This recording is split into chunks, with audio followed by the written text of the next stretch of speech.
Question number 9 देखेंगे। Topic का नाम है cash book, TS Grewal class 11th की बुक में से। देखिए क्या लिखा है, prepare 2 column cash book of Vinod from the following transactions. आइए स्टार्ट करते हैं।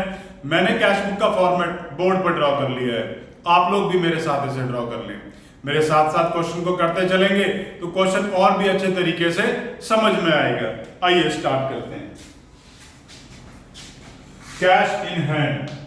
अब कैश इन हैंड का मतलब हो गया ओपनिंग बैलेंस है, तो अक्टूबर 1 मैं लिखूंगा टू बैलेंस ब्रॉट डाउन, और कैश का बैलेंस है 25,000, बैंक का बैलेंस है 75,000। कैश वाला कैश में लिख दूंगा और बैंक वाला बैंक में लिख दूंगा। आइए आगे चलते हैं। बॉट गुड्स अगेंस्ट चेक, हमने माल परचेज किया है और पेमेंट चेक से कर दी है। आइए यहां भी अक्टूबर लिख लेते हैं और अक्टूबर की 7 तारीख है।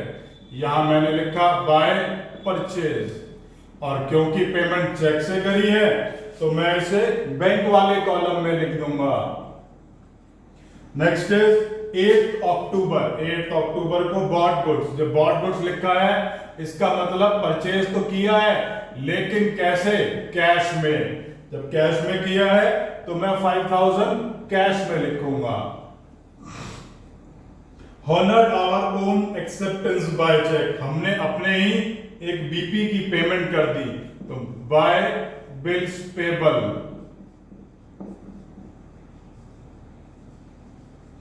बाय बिल्स पेबल अमाउंट कितना है, अमाउंट है 5,000 और पेमेंट चेक से करी है तो मैं इसे बैंक कॉलम में लिखूंगा। Paid miscellaneous expenses October 14 by miscellaneous expenses. Miscellaneous expenses का अमाउंट है 150। Ramesh, who owed ₹5,000 becomes bankrupt and pay us 50 पैसे in a rupee। आइए अक्टूबर 18 की एंट्री करेंगे। टू रमेश, क्यों एंट्री क्या होती है, एंट्री होती है cash account debit, bad debts account debit to Ramesh. तो कैश को और बैड डेट्स को छुपा लिया, हमने लिखा टू रमेश, और टू रमेश लिख के 5,000 का आधा पैसा हमने कैश में रिसीव कर लिया, 2,500। रिसीव कैश फ्रॉम मनोहर अक्टूबर 20, तो to Manohar.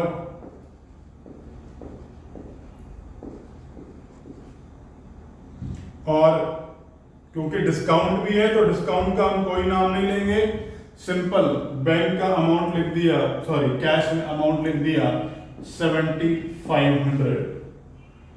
Next is withdraw from bank, bank से विड्रॉ कर लिया है। कब करा है, अक्टूबर 23 को।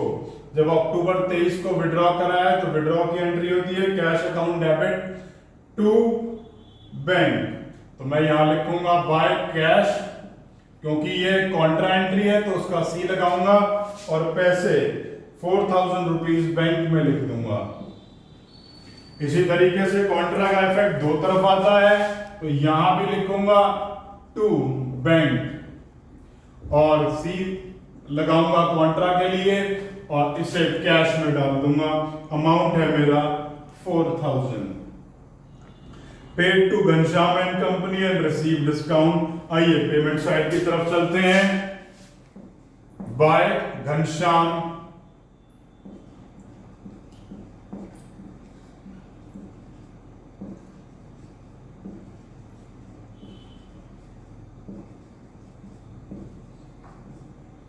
बाय घनश्याम, और डिस्काउंट की हम कोई बात नहीं करेंगे, अमाउंट है 3,000 और इसे कैश में लिख दूंगा। Next is withdraw from bank for personal use, personal use के लिए बैंक से विड्रॉ कर लिया, मैंने लिखा bye drawing, bye drawing account, और बैंक से विड्रॉ है तो बैंक वाले कॉलम में लिखा जाएगा। सोल्ड गुड्स 11,000, माल बेचा है तो पैसे आएंगे टू सेल करके लिख दिया और पैसे को कैश में लिख दूंगा 11,000। Receive cheque for goods sold, cheque receive कराया माल बेचने के लिए।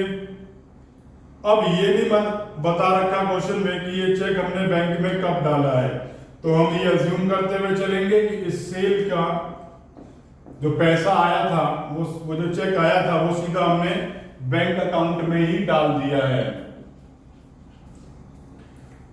Receive part payment from Akhil of 5,000 and deposit 3,000 out of it into bank. 29 तारीख को अखिल से 5,000 रुपए आए,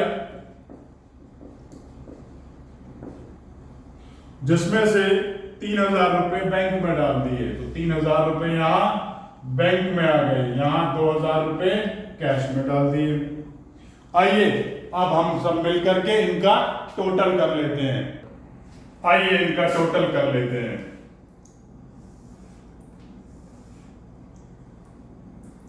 $52,000